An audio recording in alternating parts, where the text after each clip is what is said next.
কিছু গাছের সমস্যার জন্য মাঠে আসতে পারিনি, তাই ক্ষীরার গাছগুলো দেখাতে পারিনি। তো বন্ধুরা, তোমরা দেখো কত সুন্দর ক্ষীরার গাছ ফুটে বেরিয়েছে।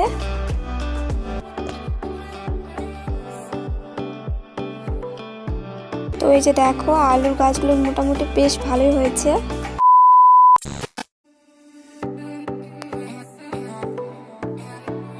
হ্যালো বন্ধুরা, তোমরা সবাই কেমন আছো?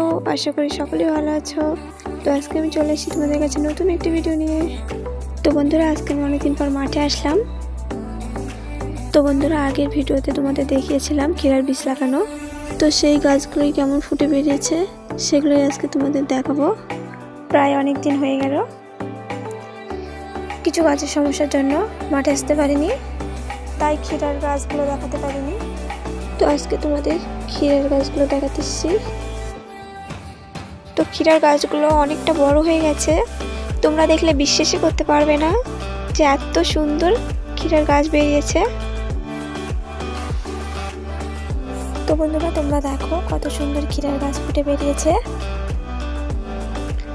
তো বন্ধুরা, আমি যে ক্ষীরার বীজগুলো লাগিয়েছিলাম সেই বীজগুলো থেকে এত সুন্দর ক্ষীরার গাছ বেরিয়েছে, সব কয়টা গাছ বেরিয়ে গেছে।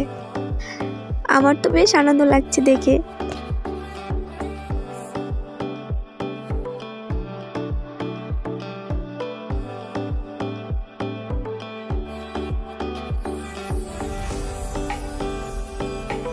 তো বন্ধুরা, ক্ষীরা বাড়ির এক পাশে সামান্য কিছু আলু লাগানো ছিল, সেগুলো তোমাদের আগে দেখানো হয়নি। তো এই যে দেখো, আলুর গাছগুলো মোটামুটি বেশ ভালোই হয়েছে। এবছর আলুর ফলন কেমন হবে আলু না উঠলে বোঝা যাবে না। তো তোমরা দেখো, আলুর গাছগুলো এখনো অনেক ছোট আছে।